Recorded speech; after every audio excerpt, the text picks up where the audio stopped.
everyone, and welcome to our second round of the Liqui Moly Pro Sport Bike Championship from Autodrome, St-Eustache, Quebec, part of the 2016 Mopar Canadian National Motorcycle Road Racing Championships. I'm your series announcer, Frank Wood. This Mopar CSBK National Race Series coverage is brought to you by Dalton Timmis Insurance, Motovan, Magneti Marelli, and Dunlop. Hello everyone, and welcome to Autodrome St-Eustache, round 2 of the Mopar Canadian Superbike Championships for 2016.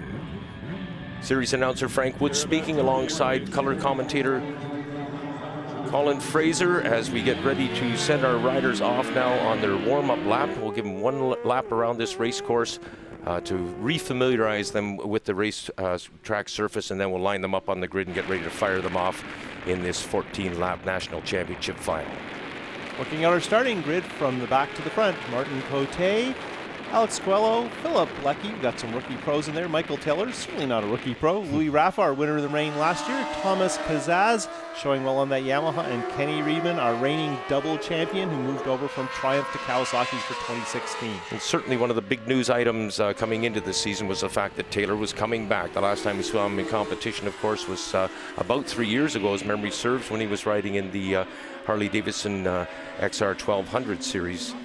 So back in action, this time mounted on a Triumph 675 and getting some help from GP Bikes and Castro Oils. Quick look at row 3 there with Stacy Nesbitt and Grant Smith, and I don't think Nesbitt has made our start. No, Nesbitt has some very serious engine problems, and in spite of having a great deal of help within the paddock area, unfortunately they were unable to get that Honda sorted out. So Nesbitt will be watching from the sidelines, and that's a tough break for her.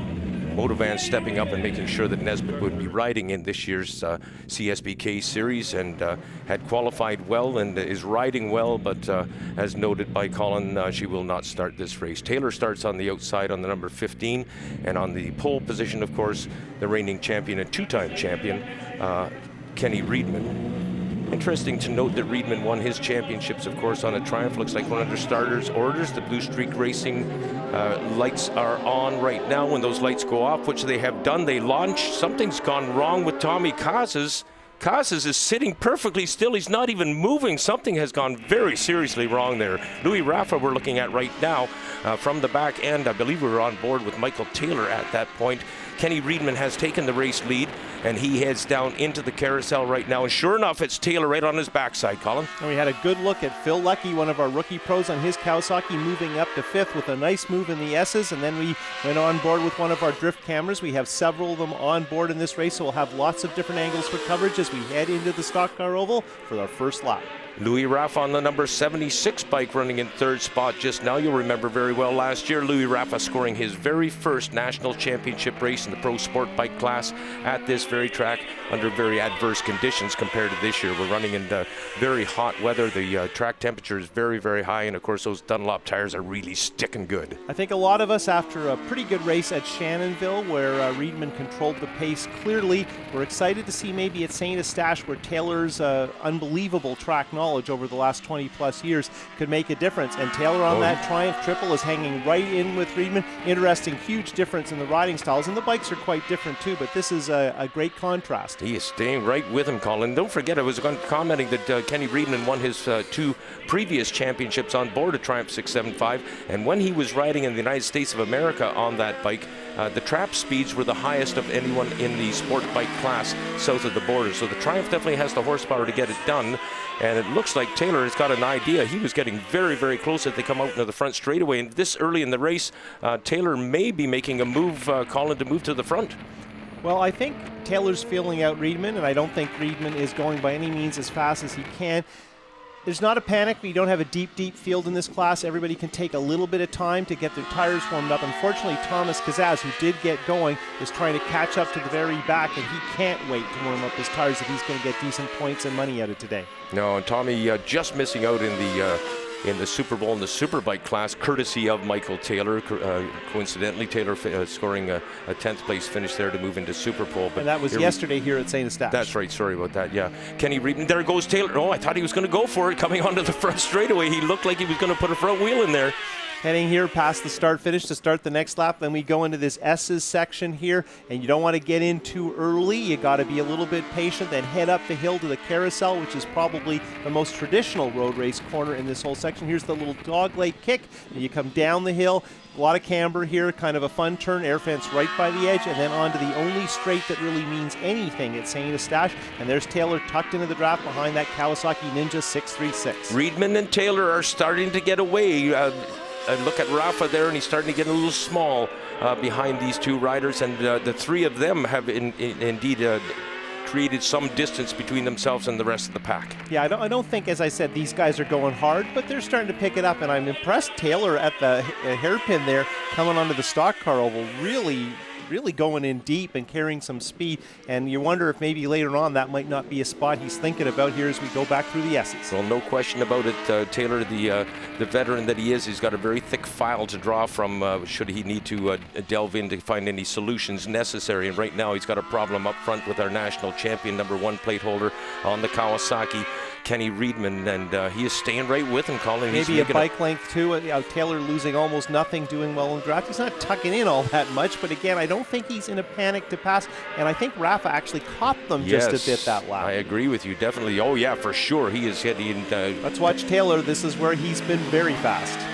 Out onto the front straightaway, takes the inside line, pulls up right alongside Kenny Reedman for just a moment, and Reedman squirts away. Back on board with Taylor, having a good look at the back of that Kawasaki. Contrasting riding styles, very different motorcycles, producing almost identical lap times here at the fairly short track. 1.93 kilometers here at St-Eustache. Back into the carousel. Really fun part of the racetrack here. And watch how Taylor, fairly tight, picks up the throttle and closes right up. Beautiful line there.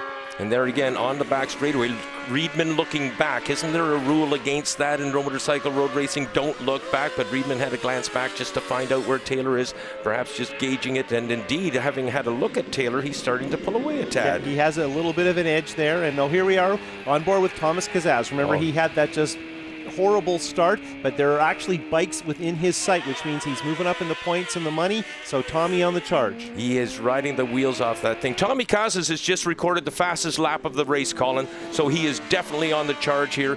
Whether he can catch our leaders remains to be seen, of course, but he is definitely putting in a great performance here. We're on board once more with the Yamaha as he's chasing the rest of the field. We have Martin Cote on board a Honda, and we have Taylor, of course, on board the Triumph. And oh no, Casas has gone down.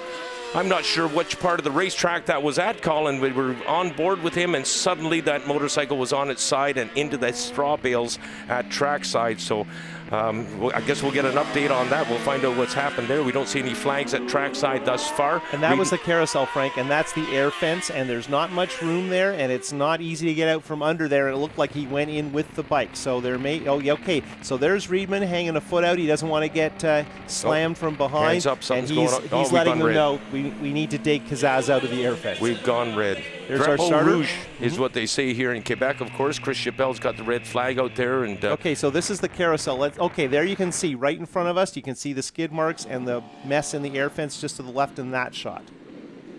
Well, we hope that Tommy is okay. I was going to pass comment, but thankfully, if he's going to crash, there's air fence there for him to crash into, and you don't see very many mishaps down in that area of this racetrack, as memory serves me. Well, I think a lot of it is that corner just has so much camber. The guys like it. It's a fun part of the track. Most people, when they're learning to race, enjoy that part, and you enjoy it when you have a lot of experience. And there goes the ambulance to have a look at Kazaz. Well, we certainly shouldn't read anything bad into that. Of course, we've got to call up medical personnel to make sure that riders are okay, but they're heading down into the carousel right now, so we likely will regrid these motorcycles, I would suspect, this early in the race, Colin. And right, and this is actually first time we've seen on board with holy Reedman cow, as look at he's the mess he's made there. Yeah, there's straw bales that give the form to the air fence in the background. You can see a couple of sections have been pulled down and damaged, and Kazaz and the bike wound up buried in the fence. There you can see our race controller heading down there to have a look at everything. Well, we're going to the restart then. So this is on board with Riedman. He's leaving his team pit area in the pit lane on the inside of the stock car oval. You can see him just exiting the shot on the right. Back on board with our drift camera with our points leader, reigning 2-time champion on that Kawasaki. And there's the back shot from Rafa leaving his pit and family. And here we're heading out for our warm-up lap. There's our champion, Riedman. So one more lap around, we regrid them and restart. Let's get an update on Tommy Casas pretty soon here. We're monitoring radio communications right now to get the word on that. And actually, he's just come across now calling Tommy is up and okay. Tommy has actually walked to the ambulance, so he's good. All right, and here we go back into the carousel. This is the rear-facing camera. I think that's Grant Smith that we're looking at there. And yeah, we're on board with Louis Rafa. Let's look at our starting order once again for the restart. Right on. Grant Smith will start on the number 77 bike from the back. He will start right in alongside number 217 Martin Cote. Cote very easy to spot out there with that red motorcycle. Is very distinctive. And the rest of the grid will line up. Riedman, of course, will take his pole position. And there's Philip Liqui on the 310 machine. He hailing in from London, Ontario. And somebody bought him a set of tires this weekend, apparently. And he was quite surprised. Sandy Noche was telling me that an unidentified person came forward and bought that team a set of tires. You know, it's kind of neat to see when folks do that type of thing. And we should mention everybody here on those Dunlop DOT tires, yes. And that's important for this class. More or less identical tires, but with a fair selection that you can choose from. So there you can see on board with Rafa, a good view of his Honda. Looking forward to one of our start personnel, Fred, who actually runs tech. Fred Benjamin holding the red flag, holding the riders in place. Want to talk a bit about the Dunlop tires, Colin, when we have a moment here in that Sandy Noche from Pro 6 Cycle telling me that the new Dunlop fronts have reached the riders. Now we've gone to the Blue Streak Racing starting lights once more. The riders bringing their engines up to bouncing off the Rev Eliminator, as Frank Trombino used to call it. And we're off again. Grant Smith getting a bit of a wheelie on the Kawasaki, number 77. And now we're on board with Kenny Riedman looking back. And, of course, Michael Taylor is tagged right in behind him. Okay, that's Rafa, and that was Riedman jamming his way through at the first part of the S's. Now we're looking back from Riedman at Rafa, and it's Kenny Riedman showing that he's willing to roll up his sleeves. He's not going to be careful and patient if he gets bogged down. And that's, wow, Riedman diving under our leader. And look at who was leading there, Frank. Oh, that was the Brossard rider. That was Alex Coelho, one of our rookie riders who got the good start on that one, number 16. And here's Taylor getting by Coelho and trying to make the move. Oh, and I think he hit Riedman. No, he's gone off track. Oh, now he's gone down. Taylor has crashed the Triumph. Obviously, he's okay as he gets up now and tries to pick up the motorcycle. Meanwhile, we remain on race conditions here, and Alex Coelho now gratefully accepting second place after Michael Taylor takes his exit from the scene. Well, and another rookie pro, and Coelho looks like he's part of the pace here.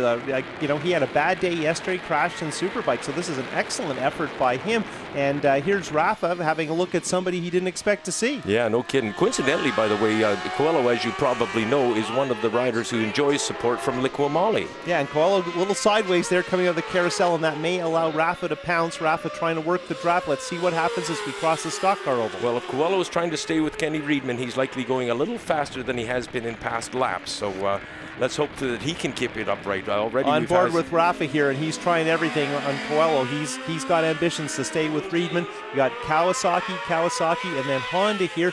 And, Rafa has been a regular front runner, and I think that's Liqui back and forth. So the rookie pros very much to the fore here on the restart at Autodrome St-Eustache. Philip Liqui on the 310 machine, hailing in from London, Ontario. And, just one of the rookies. We got a field of really strong rookie talent this year, including Ben Young, of course, who is eligible this year. We have Samuel Trepanier, and, of course, the number 16 that we're watching in pursuit of Kenny Riedman, Alex Coelho out of Brossard.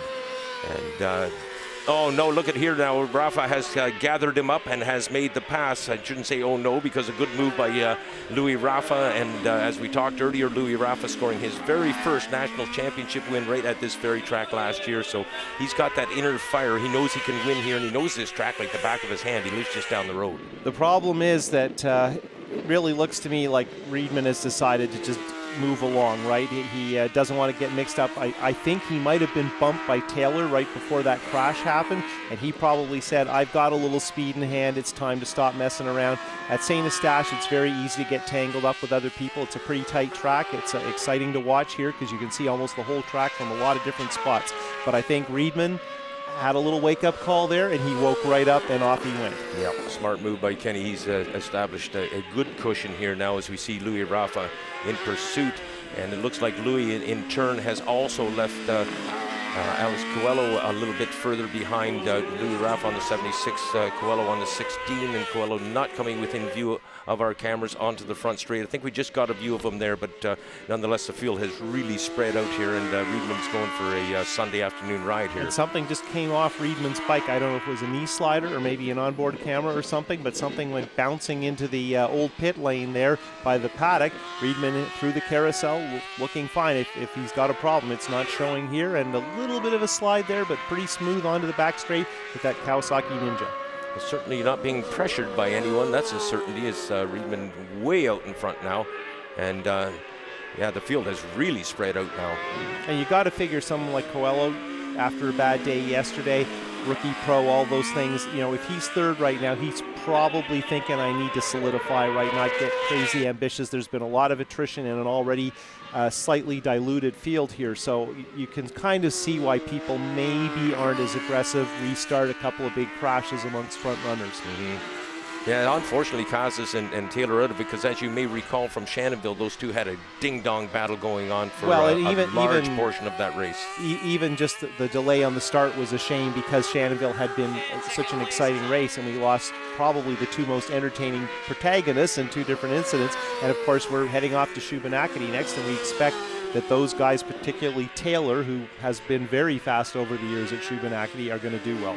I can't help but wonder whether the younger guys might last a little bit better on the surface that we enjoy at Shubenacadie. But right now we're watching the surface here at Autodrome St-Eustache, and Louis Rafa on board the Honda number 76, the Fast Company 600cc Honda. I wanted to touch on the fact, somebody mentioned to me today that Taylor should have an advantage with the 675. I thought to myself, well, Kenny Riedman's got a bit of an advantage too. His motorcycle's a little bit larger than 600 cc's. Well, the Triumph Triple is 675. You're right, the Kawasaki in the lead is 636, but this bike was built by Scott Miller. You know, I wouldn't complain about that opportunity even on a 600cc Honda. I've talked to Scott. He's built an awful lot of very fast and successful 600 Hondas, including Jordan's Oaks, and you know, he really knows how to put together a good engine. And also here, outright power is not particularly meaningful even in the 600 class, and as you pointed out, Rafa knows the track. He's been a strong performer here, and I think, you know, his expectation is he's a front runner as we move back to third. Having a look at Alex Coelho now on the 16 bike. Kind of neat to see that number 16 stay in Quebec. That used to be the number, of course, that Francis Martin had for years, and as memory serves, he scored 2 Superbike championships. Right, Martin, long-term front runner, came out of our middleweight class way back in the 90s aboard Suzuki equipment, and lots of great races here at St-Eustache over the years, ended his career as a factory BMW rider.